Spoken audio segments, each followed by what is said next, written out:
St. John's Pearl Cathedral Parish, Abak, will today hold a special Thanksgiving Mass to appreciate God for the successful elections and swearing into office of Mr. Udom Emmanuel as Governor and Mr. Moses Ekpo as Deputy Governor of the state. A statement by the host, Very Reverend Father Peter Tombre, and Chairman Planning Committee, Mr. Nyeka Numana, indicates that the Bishop of the Catholic Diocese of Ikot-Ekpene, Most Reverend Camillus Umor, will attend as presiding priest. It invites the public to the special religious event, which will begin by 9 o'clock in the morning.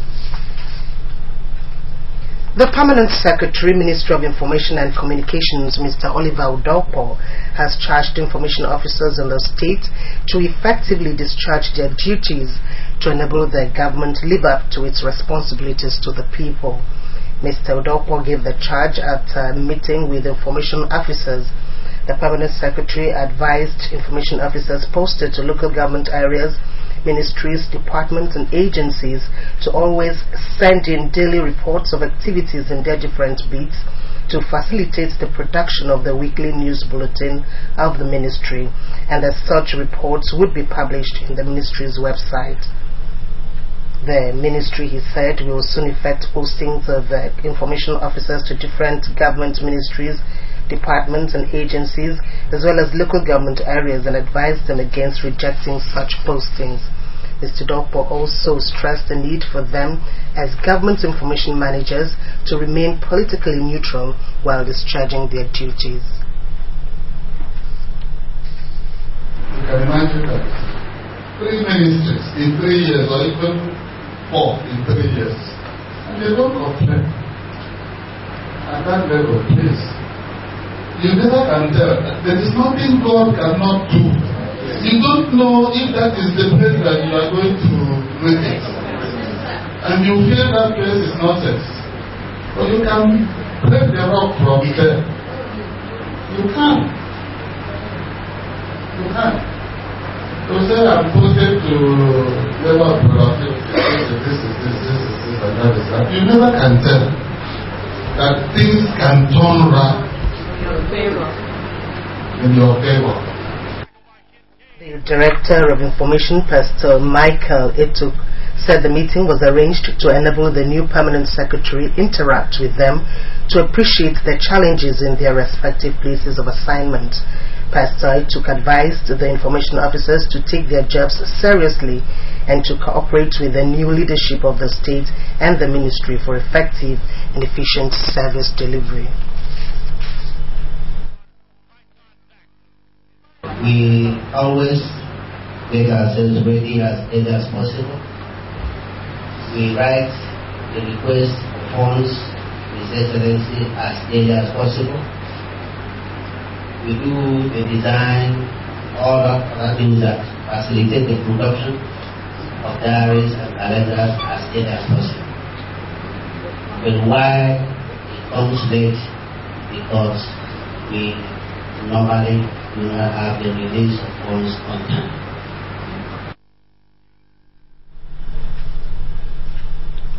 A 10-member technical committee on the realization of Ibom Deep Seaport project has been set up by Governor Udom Emmanuel. The committee has a one-time Director General of the Nigerian Maritime Administration and Safety Agency, NIMASA, Mrs. Mfon Usara, as chairman. Other members are Dr. Emmanuel Ekwem, Mr. Chidi Izuwa, Mr. Idon Serudofa, Engineer Ekong Motong, Rear Admiral Francis Akban, and Barrister Nyekan Opana. Mr. Charles Udonwa, Mrs. Akune Ainye, and Engineer Itidonyang are also members of the committee. A statement signed by the Senior Special Assistant Media and Chief Press Secretary to the Governor, Ikerita Udo, says the committee is to report directly to the Governor. The committee is to work on different phases of the project and to ensure it will, while Esther Akpan of Government Secondary School of ICAT was best in the female category. The 3 schools emerged champions from a highly competitive group of 5 schools which qualified for the finals from a rigorous semi-final stage among 15 schools. The school that came second with a total number of 76 points, Uyo High School, Uyo. And now, the school that came first for a 10th time running in the... Alright, so St. Mary's had a total number of 29.6 points in the presentation, and they cleared the quiz with 60 points. Quiz questions for the competition were drawn from malaria, personal hygiene, and world current affairs. The representative of the manager, Public and Government Affairs, Mobile Producing Nigeria Unlimited, Ms. Mfonabia, said the company has remained relentless in its efforts at fighting malaria since the disease has remained a public health problem in Nigeria and accounted for more cases and deaths than in any other parts of the world. Ms. Abia said by making a long-term commitment to elimination of malaria, ExxonMobil helps to improve health while impacting lives in several communities. The 5 schools which scaled through the semi-final stage of the competition were given 5 minutes each for a competitive presentation on malaria, which was assessed by an assemblage of judges, some of whom included a stage performance professional as well as a medical professional.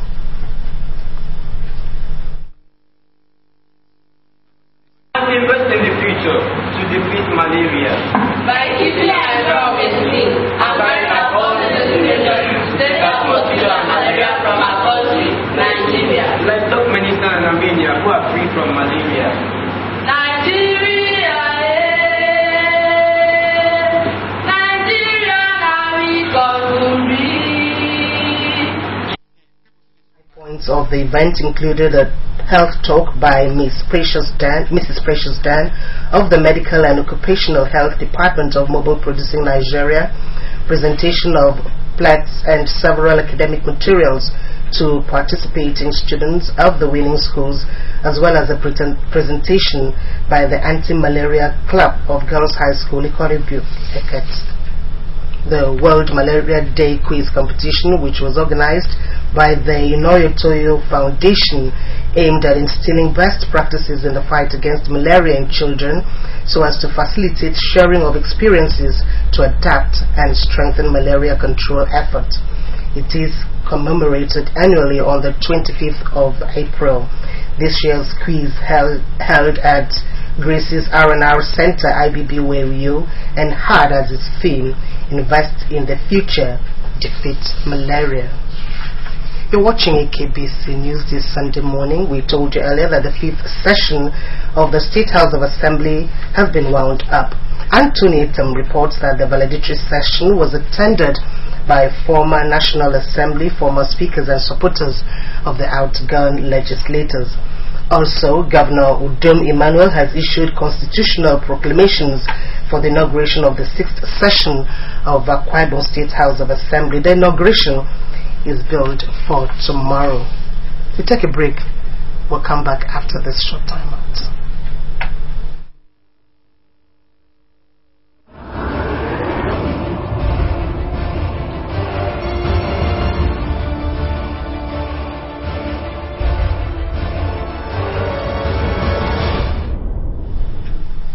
Welcome back.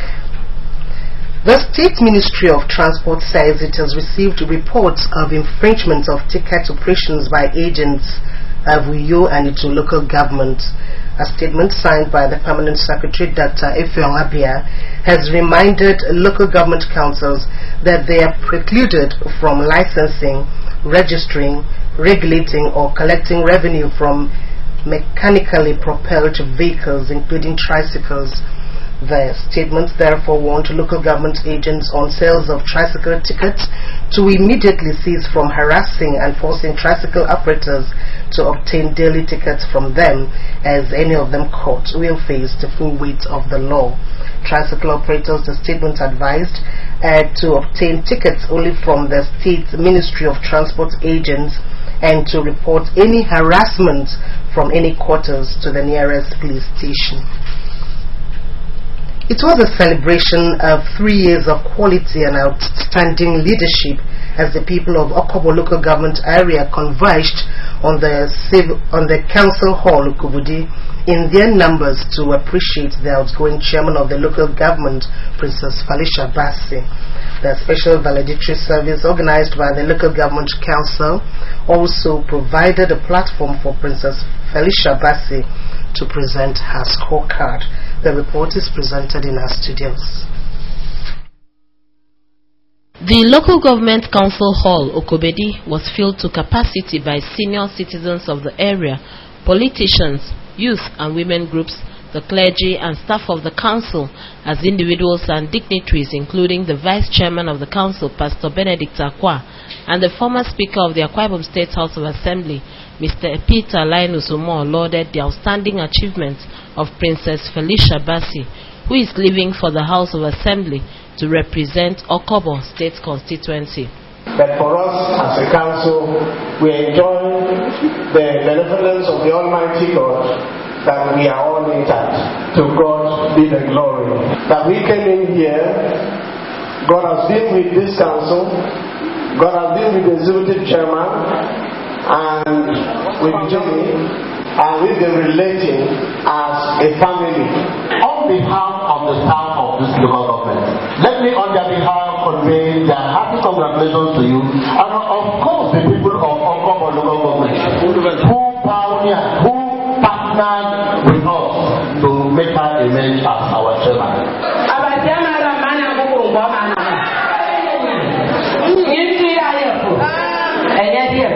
In her valedictory address, Princess Felicia Bassi thanked the people for the opportunity to serve as the first female chairman of the local government, and 3 years later for giving her the mandate to represent them in the Akwa Ibom State House of Assembly. She thanked God for empowering her to construct a modern motor park at Ngotai, an ultra-modern civic center at Otioro, grading and opening up of roads in the 10 wards of the area, as well as training of hundreds of youths on ICT and other skills. The 3 years journey has been very interesting. I came in as a mother, as a sister, but I'm living as a grandmother. But all I did is that I will never leave Okobo with death. That your salary must be paid.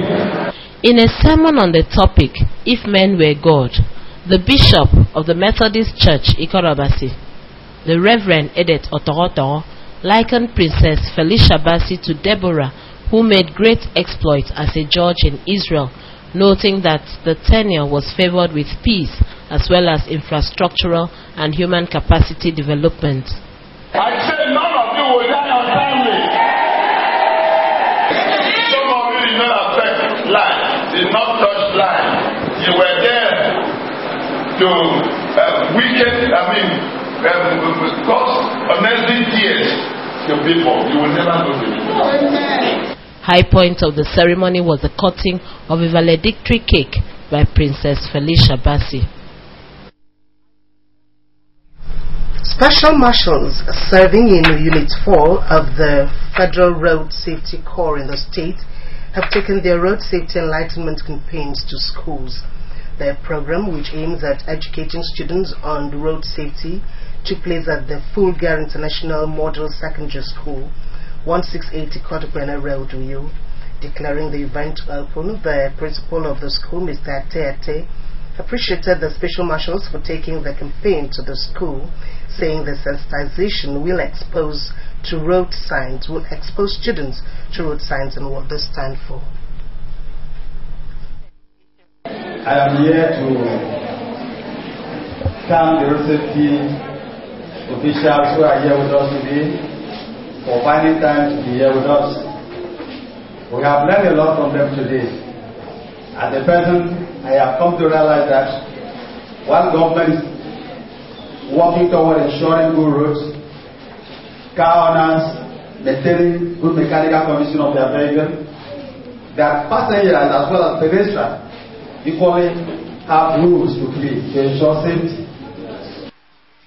Addressing the students, the Unit 4 coordinator, Mr. Nyobon Omotan, advised pregnant women and children under 12 to use the back seats of cars, saying that it may be difficult for them to conveniently use seat belts. Mr. Omotan warned the students against the use of earphones and unnecessary discussions while walking on the roadsides, distracting their parents while driving and crossing the road carelessly, noting that such acts may lead to road accidents. He strongly advised drivers and passengers to use seat belts.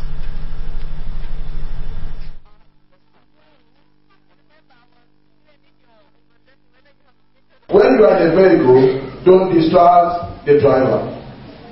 But if you notice that the driver is overspeeding, the driver is driving dangerously, the driver is answering call while driving. If you notice that the driver did not fasten the seatbelt, you can just, in a very polite way, tell the person, "Oh, mommy, daddy, please, the way you are driving is bad." The Public Enlightenment Officer of the unit, Dr. Kanem Kanem, and the Secretary, Elder U.B. Ekmeyon, also spoke on the need to avoid entering an overloaded vehicle and sitting with a tricycle driver on the front seat. Ask your daddy, your mommy, your uncle, please, daddy, have you checked your breath? Have you checked the water? Have you checked whatever is required in the vehicle before you move? As soon as you move onto the road, it becomes dangerous because you are now posing danger to lives and property.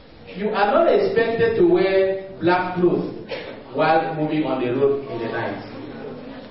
Any clothes which has dark background, to avoid using it. Rather use the one which is white background or reflective, so that vehicle will see you afar. Hello? The event climaxed with the inauguration of a road safety club, as well as cadet marshals for the school.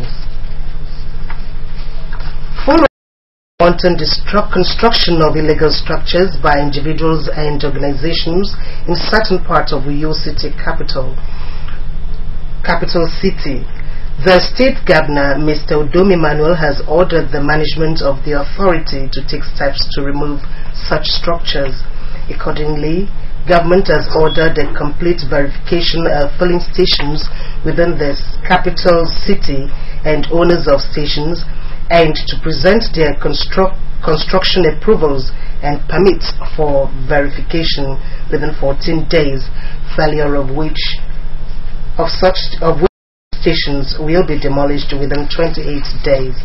Government has also directed that the illegal market beside the Kwaibu Church Ewet on Wangiba Road be relocated immediately, while all illegal developmental structures and government right-of-way on the Boom International Airport Road be demolished. Meanwhile, the illegally blocked major outfall channeling water from the Oron Road and Uran Street's drainage system has been opened by the state government. This follows an order to that effect by the state government to the management of the Uyo Capital City Development Authority, UCCDA, strictly on public interest and safety. To this end, a demolition team of the UCCDA made up of men and a bulldozer moved into the site of the illegally constructed filling station on Wangiba Road across from Oran Street, which blocked the channel. By the time the team left the demolition site, the filling station structures made up of steel overhead covering, steel and concrete pump stands, a one-story office building, and a concrete perimeter fence were reduced to rubble.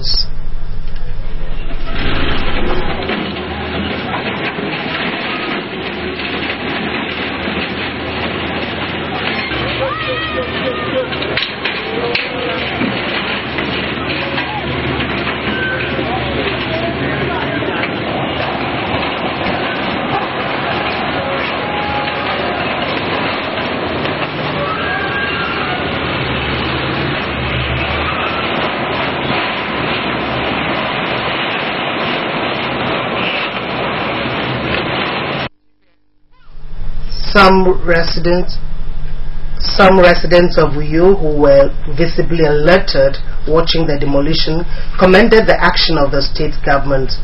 Some said they had made several complaints to government agencies on the matter, noting that the structure made nonsense of the underground drainage system and was very dangerous because of its proximity to residential buildings.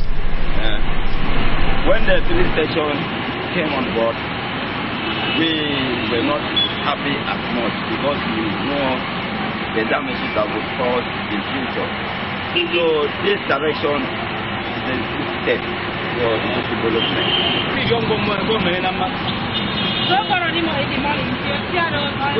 Government directive. It's not good for buildings and building on top of drainage. It's not good at all. It's not acceptable. It could be recalled that the filling station, constructed under observable impunity, was done even without the approval of the state government. You can watch AKBC TV News online by logging on to akbconline.org or follow us on Twitter at AKBC45Uyo or on Facebook at AKBC Channel 45. That's the package this morning, but just before we go, we'll take a second look at the top stories. The 5th session of the State House of Assembly wound up its sitting Friday. The session was also attended by past speakers and members of the National Assembly.